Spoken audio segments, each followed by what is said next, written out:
Hey, there, name's Julia. I'm 35, work as a school teacher, and I'm married to Mark. He's a big shot manager at some corporate firm, rakes in a good amount of cash. We've been hitched for about 5 years now. Mark's got a son from his previous marriage, kid's name is John, he's 12. Let me paint you a picture of our lives. I'm as normal as they come, got a steady job, a home, a man I love, and a kid who isn't mine but I've come to love him like my own. Sounds pretty good, right? Well, it ain't all sunshine and rainbows. Mark and I have been trying to have a kid of our own. Month after month, the same routine.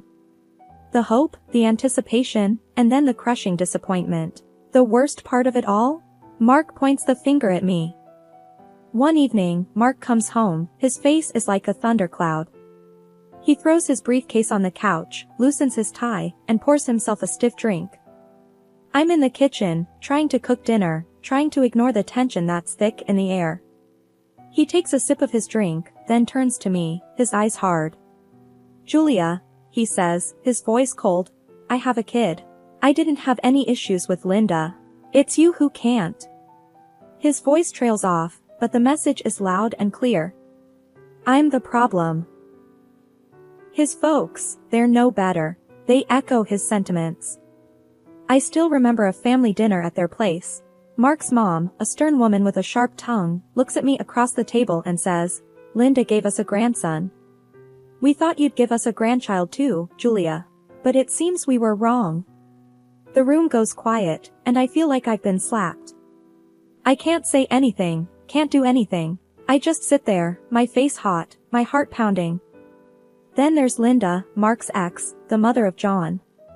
She's like a specter that haunts our lives. She's a barmaid, always dressed to kill, always the life of the party. I've met her many times. She's got a way about her, a way that draws people in. She knows how to talk, how to charm. She's got Mark's folks eating out of her hand. I remember one time she came over to pick up John. Mark's mom was there, and they greeted each other like long-lost friends. I watched from the doorway, feeling like a stranger in my own home. Julia, we were just looking at old photos. You should join us. Linda's voice, sugary sweet, cuts through the silence of the room. She's sitting on our couch, flipping through our family album with Mark's mother. I stand in the doorway, my heart pounding in my chest. I feel like an intruder in my own home. I plaster a smile on my face and walk over to them. The photos are a stark reminder of a past I was never part of. Mark and Linda, young and in love. John, a chubby baby in Linda's arms. Linda and Mark's mom, laughing over something, looking like best friends. It's like a punch to the gut. John was such a cute baby, Linda coos, pointing at a photo. I force a laugh, nodding in agreement. I feel Mark's mom's eyes on me, scrutinizing, judging. The room is filled with an uncomfortable silence. I excuse myself, mumbling something about checking on dinner. Mark, meanwhile, is a ghost in our lives. He's always at work, always at the golf club, always on his computer. He's there, but he's not really there, you know? He pays his alimony to Linda, buys John the latest gadgets, tries to be the cool dad. But when it comes to me, to us, he's always too tired, always too busy. One night, he comes home late from the club, the smell of alcohol heavy on his breath. I'm sitting on the edge of the bed, a report card in my hand. Mark, I say, trying to keep my voice steady, we need to talk about John's grades. He grunts, his eyes still closed. Not now, Julia, he mumbles, I'm tired. But Mark, I insist, his grades are slipping. We need to. Julia, he snaps, his voice harsh. I said not now. He turns over, his back to me, and that's the end of our conversation. Later that week, I'm at the grocery store, picking up some stuff for dinner. I bump into Linda in the frozen food aisle. She's got a cart full of junk food, probably for John. He's always been a picky eater, always preferred junk over home-cooked meals. I try to keep my distance, but she spots me. Julia, she calls out, a smirk on her face. Shopping for dinner? I nod, forcing a smile. Just the usual stuff, I reply, keeping my voice casual. She laughs, a high-pitched, annoying sound. You know, John loves my spaghetti. You should try making it sometime. Her words are like a slap in the face. But I keep my cool, nodding and mumbling something about trying it out. I rush home, my mind a whirl of thoughts. I'm left to pick up the pieces. I'm left to play mom to John, to help him with his homework, to attend parent-teacher meetings, to deal with his mood swings. I'm left to clean up Mark's mess, to play the dutiful wife, to put on a happy face when all I want to do is scream. I'm sitting at my desk, scrolling through my phone when a message pops up. It's from my friend, Jenna. There's a photo attached. I open it, and my heart stops. It's Mark, my Mark, with his arm around Linda. They're in a bar, laughing, looking cozy. I can't breathe, can't think. I feel like I've been punched in the gut. I wait for Mark to come home, the photo burning a hole in my pocket. He walks in, tired, a little drunk. I take a deep breath, steeling myself. Mark, I say, my voice steady, we need to talk. He grunts, dropping his keys on the table. What is it, Julia? He asks, his voice tired. I hold up the photo, my hand shaking. He looks at it, his face blank. Then he laughs, a loud, harsh sound. So what? He asks, his voice cold. Linda and I are friends. We have a kid together. His words hit me like a slap in the face. Friends, I repeat, my voice a whisper. He nods, his face hard. Yeah, Julia, friends. We have a kid together. We have a history together. What's your problem? I feel tears prick at my eyes, but I blink them back. I won't let him see me cry. My problem, I say, my voice rising, is that you're my husband, Mark. You're supposed to care about me, about us. He scoffs, rolling his eyes. Oh, Julia, he says, his voice dripping with sarcasm. Always the drama queen. I'm bored, Julia. Bored with this, with us. Linda, she's fun. She's exciting. She understands me. I feel like I've been punched in the gut. I can't breathe, can't think, but I won't let him see me break. I won't give him the satisfaction. Fine, I say, my voice cold. If that's how you feel, then maybe we should end this. He looks at me, his face blank. Then he shrugs, a casual, cruel gesture. Maybe we should, he says, his voice cold. He walks away, leaving me standing there, the photo still clutched in my hand. The next day, I decide to confront Linda. I find her at the bar, serving drinks, laughing with the customers. She looks up as I walk in, her smile fading. Julia, she says, her voice cautious. What brings you here? I slam the photo on the bar, my heart pounding in my chest. What's this, Linda? I ask, my voice steady. She looks at the photo, then at me. She shrugs, a smirk on her face. Mark and I are friends, Julia, she says, her voice casual. We have a kid together. I feel a surge of anger, of betrayal. But I keep my cool, keep my voice steady. He's my husband, Linda, I say, my voice cold, and I won't let you ruin my marriage. She laughs, a harsh, cruel sound. Oh, Julia, she says, her voice dripping with sarcasm, your marriage was ruined the moment you walked into it. Mark's always been mine. He always will be. I feel a surge of anger, of determination. I won't let her win, won't let her destroy my life. We'll see about that, Linda, I say, my voice cold. We'll see about that. I turn and walk away, leaving her standing there, the photo still on the bar. I've got a fight in me, and I'm not going down without a fight. It's a quiet afternoon and I'm sitting with John, Mark's son, at our kitchen table. We've got his school books spread out between us, and I'm helping him with his math homework. John and I have always had a good relationship. He's a good kid, smart and kind. He's nothing like his mother, thank God. Julia, he says, his voice quiet, why does 2x plus 3 equal 5? I explain the equation to him, simplifying it so he understands. He nods, scribbling down the answer in his notebook. We work in silence for a while, the only sound the scratch of his pencil and the occasional sigh of frustration. Then, out of the blue, he says, "Dad and Mom meet a lot, you know?" I freeze, my heart pounding in my chest. I force a smile, pretending not to be affected. "Oh?" I ask, my voice casual. "That's nice." He nods, oblivious to the turmoil inside me. "Yeah," he says, "they meet at the park, at the mall. They talk a lot. They laugh a lot." His words are like a punch in the gut. But I can't let him see my pain. I can't let him know how much his words hurt. "John," I say, my voice steady, "your dad and I, we're good, okay? We're happy. Your mom, she's just a part of his past." He looks at me, his eyes wide. "Okay," he says, his voice small, "okay, Julia."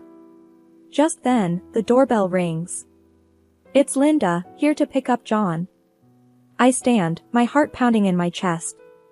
John runs to the door, excited to see his mom. I follow him, my mind racing. I have to confront her, have to tell her to stay away from Mark. "Hey, John," Linda says, her voice sweet. "Ready to go?" John nods, running to get his bag. Linda turns to me, her eyes cold. "Julia," she says, her voice icy, "we need to talk." I nod, my heart pounding in my chest. "Yes," I say, my voice steady, "we do." We step outside, away from John. I take a deep breath, steeling myself. "Linda," I say, my voice cold, "you need to stay away from Mark." She laughs, a harsh, cruel sound. "Why?" she asks, her voice mocking. "Because he's your husband? Because you love him?" I feel a surge of anger, of frustration. But I keep my cool, keep my voice steady. "Yes," I say, my voice cold, "because he's my husband. Because I love him." She smirks, her eyes cold. "Oh, Julia," she says, her voice dripping with sarcasm. "You're so naive." Her words hit me like a slap in the face. But I won't let her see me break. I won't give her the satisfaction. "I'll fight for him, Linda," I say, my voice cold, "I won't let you take him away from me." She laughs, a harsh, cruel sound. "Oh, Julia," she says, her voice mocking. "You don't stand a chance. I have John. He's my trump card." Her words are like a punch in the gut. I can't breathe, can't think. But I won't let her see me break. I won't give her the satisfaction. "We'll see about that, Linda," I say, my voice cold. "We'll see about that." She leaves, taking John with her. I'm left standing there, my heart pounding in my chest. But I won't let her win. I won't let her take Mark away from me. The days roll on, and I find myself in the park with John again. The sun is shining, casting long shadows on the ground. Kids are laughing, playing. It's a normal day, just like any other. But inside, I'm a whirl of thoughts and emotions. John and I have a routine. We walk around the park, chat about school, friends, video games. He's a good kid, easy to talk to. I've grown fond of him. He's not my son, but I care about him. And that's why the revelation I'm about to stumble upon will hit me so hard. We get back from the park, and it's time for homework. John's got a biology assignment, something about genetics and blood types. I help him out, explaining the basics. Type O, type A, type B, type AB, positive, negative, and so on. It's a bit complicated, but John's a quick learner. The assignment is a simple one. If a mother and a father both have type A blood, what blood type would their child most likely have? The answer is, of course, type A. John gets it right, and I give him a thumbs up. Then, he looks at me with a puzzled expression. "But, Julia," he says, "I have type B blood." I freeze. My heart pounds in my chest. That's impossible. Unless Mark isn't John's father. I stare at John, my mind racing. But I can't let him see my shock. I can't let him know what I'm thinking. Oh, I say, forcing a casual tone. That's interesting. Who told you that? My doctor, he replies, at my last checkup. I nod, trying to keep my face neutral. Well, sometimes these things can be confusing. Let's just focus on the homework for now, okay? He nods, and we go back to the assignment. But my mind is elsewhere. I'm thinking about Mark, about Linda, about the truth. I'm thinking about how I'm going to deal with this. A few hours later, Linda comes to pick up John. I watch as they drive away, my heart heavy in my chest. I'm not sure what to do, how to handle this. But I know I can't ignore it. I can't pretend like nothing's wrong. John, bless his heart, tells Linda about the genetics problem we solved. He's smiling, excited about his new knowledge. But Linda, she goes pale. She looks at me, her eyes wide. I pretend not to notice. I pretend like everything's fine. But it's not. I've discovered a secret, a truth that could change everything.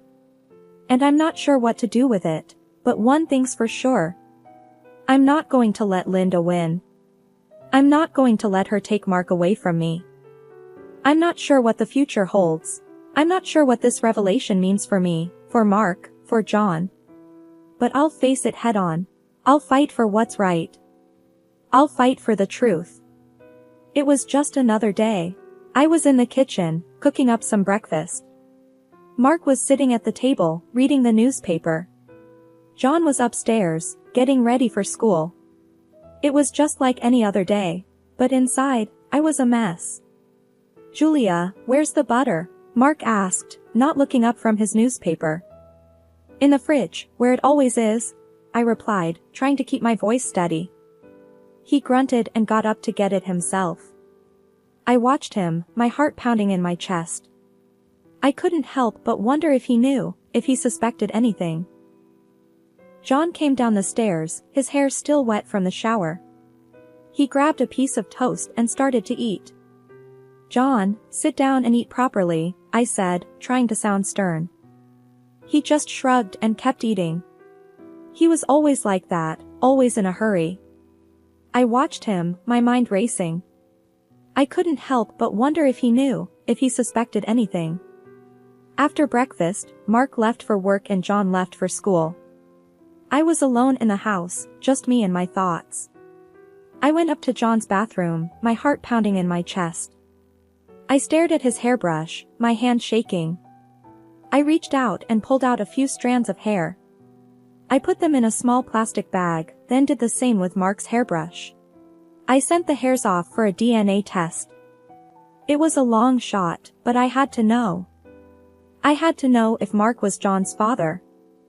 The waiting was the hardest part. Every day, I checked the mail, my heart pounding in my chest. Every day, I was disappointed, but I didn't give up. I couldn't. Not now. Finally, the results arrived. I stared at the envelope, my heart pounding in my chest. This was it. This was the moment of truth. I ripped open the envelope, my hands shaking. I pulled out the paper, my eyes scanning the words. And then, I saw it. The results. The truth. I won't tell you what it says. Not yet. That's a story for another day, but I will tell you this. The truth changed everything. It was a bombshell, a revelation. It turned my world upside down. That day started off pretty ordinary. Mark came home early, and he wasn't alone. Linda was with him, and so were his parents. They had that look, you know the one. The look that says, we're here, and we're taking over. I was sitting on the couch, holding on to the DNA test results. Mark cleared his throat. Julia, he started, I want a divorce. I didn't react. I didn't need to. I knew this was coming. I had been preparing for this. So, I just sat there, staring at him. Linda had this nasty grin on her face. Guess you're not so special after all, huh? She said. Just a gray mouse. Mark's parents were nodding, looking pleased. They never liked me. They thought I was beneath their sun. But I didn't care. I didn't care what they thought of me. Not anymore. I stood up, my hands shaking. I walked over to Mark, the DNA test results still in my hands. You want a divorce? I asked. Fine. But first, you might want to take a look at this. I handed him the DNA test results. He took them, looking confused. He read them, his eyes getting wider with every word. This can't be right, he stammered. John's not my son? I nodded. That's right, I said, John's not your son. Linda looked shocked. She grabbed the test results, her hands shaking.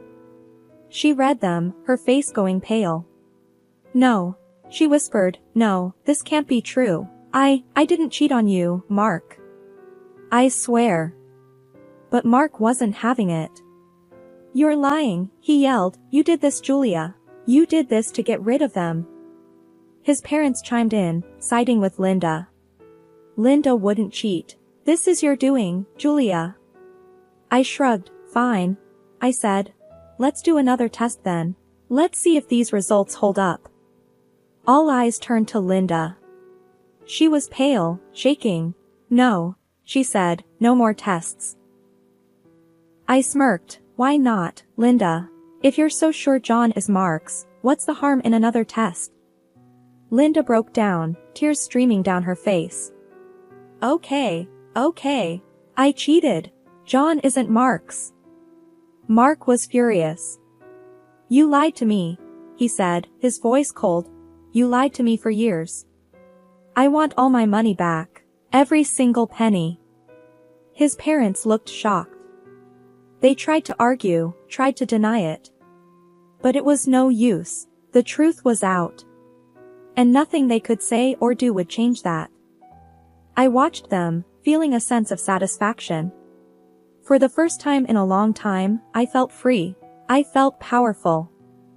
I'd done it.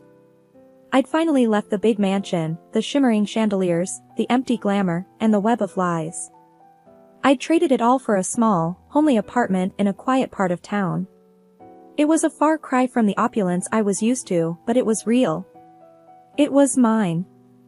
I'd filled it with second-hand furniture, a few potted plants, and a lot of hope. I continued to teach at the local school, and those kids, they were my lifeline. They kept me grounded, kept me real. Mark, my ex-husband, was another story. He'd finally severed ties with Linda, his ex-wife. He'd come to see her true colors, but it was too late. He had washed his hands off John, Linda's son. Poor kid, he wasn't even Mark's own, but he had been caught in the crossfire. But as much as I tried to forget, the past had a way of sneaking up on me. I missed John. Not Mark, never Mark. But John, that kid had wormed his way into my heart. I loved him like he was my own. And it hurt like hell knowing that I wasn't going to see him grow up. Out of the blue, Linda called. You've ruined my life, she accused, her voice shrill and hysterical. You've ruined John's life. I was taken aback, but I didn't let her get to me. Look who's talking, Linda, I retorted. You're the one who brewed this storm. You can't blame anyone else for the rain. She hung up on me. Good riddance. Mark was suing Linda, trying to get back all the money he'd spent on John. His parents were backing him up, of course. They were always on his side. The whole thing was a mess, a dirty, ugly mess. I wanted no part of it. I had my own life to live, my own battles to fight. I was done with them, done with their lies and their games. But I couldn't help but think about John. I hoped he was okay. I hoped he knew that I still cared about him, that I still loved him. I hoped that one day, he would understand why I did what I did. For now, though, I had to keep moving forward. I had to make a life for myself, a life that was mine and mine alone. I was Julia, and this was my story. I was no one's victim, no one's fool. I was a survivor.